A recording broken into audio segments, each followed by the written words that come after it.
there has been an issue that I've been dealing with. And this is the reason why I haven't been on YouTube recently. And this is an issue that hits really close to home for me. And so I wanted to give myself some time to think about it before I said anything. This movie, or this video, excuse me, won't be edited in a flashy sort of way. I might make some edits to cut out some stumblings or something. Or if I digress too far, I'll probably edit those out. Just for sake of the time restraint that YouTube videos have. But I'm not going to flash this up.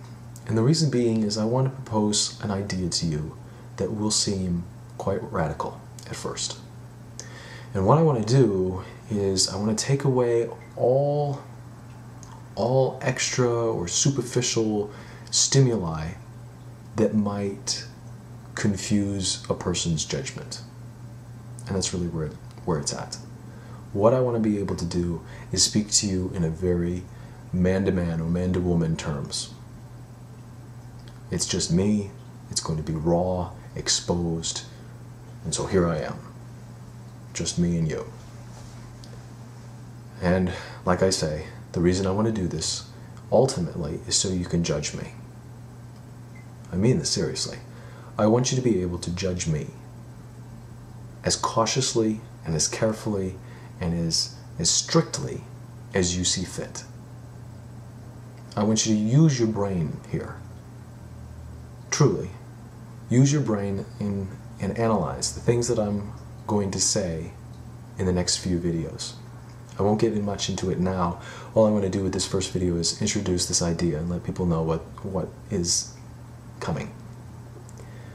But what I want to do, and the reason I'm not going to flash this up, is because I want you to be able to look at me and to judge me for who I am and for what I am saying, without any extra BS, so that you can determine whether or not the ideas that I will be presenting to you in the next few weeks, as radical as they might seem, indeed have any merit or are without merit.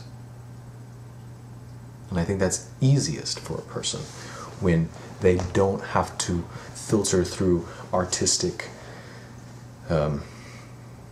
interpretations of things. So I hope you can appreciate that.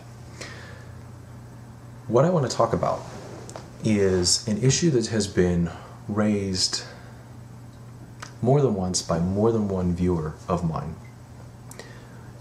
who have basically said and pointed out that movies that I've done in the past may have been bringing up good points, or may have brought up good points about the status quo, some corruption in politics and so forth, it ultimately leaves us with nothing else.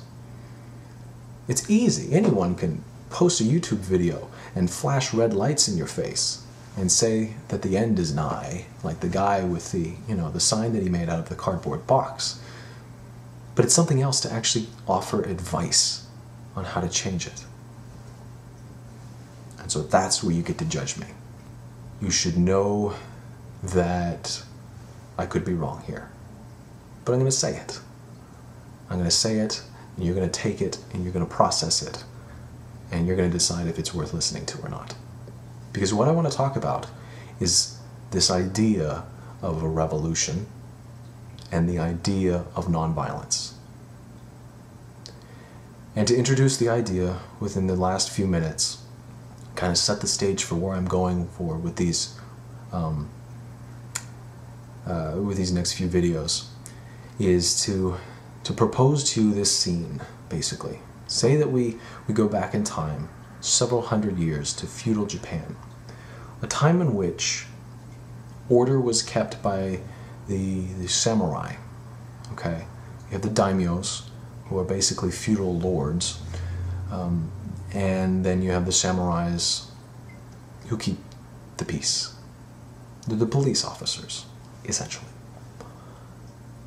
The difference between, say, a samurai and the weapons that he has access to are not that different from the weapons that a commoner had access to.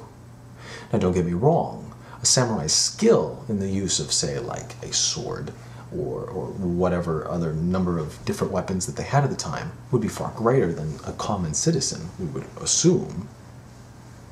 But the actual weaponry was very similar. So a few hundred years in the future from that point, we look at, say, the development of the gun. Talk about the American Revolution. And we can look at history, and that revolution, our revolution as well as other countries' revolutions that used guns, and we could see that the ruling class didn't have anything much greater than guns. Sure, they might be a little bit different. Their skill, again, might have been better. Their marksmanship might have been better, just like with the feudal Japan example. But the weaponry was similar. We live in a day and age in which that's no longer the case. And so when I talk about nonviolence, I don't talk about it from a spiritual standpoint, like what has been purported in the past by people like Mahatma Gandhi and Martin Luther King. I don't believe, or I'm not purporting the idea of nonviolence because I believe it is seen as a favorable action to a supreme being. You can believe that, and that's okay. But where I'm coming from is that nonviolence doesn't have to be limited to people who believe in God. Not in this case. Not even people who believe in just some general spirituality. And indeed, not even a topic of morality by even someone who is, say, atheist. I'm talking about nonviolence, ladies and gentlemen, because we might not have any other choice. The gap between the weapon technology of a common civilian who might participate in civil disobedience versus the weaponry accessible to law enforcement officers is extremely large. This gap has been the biggest it has ever been in history.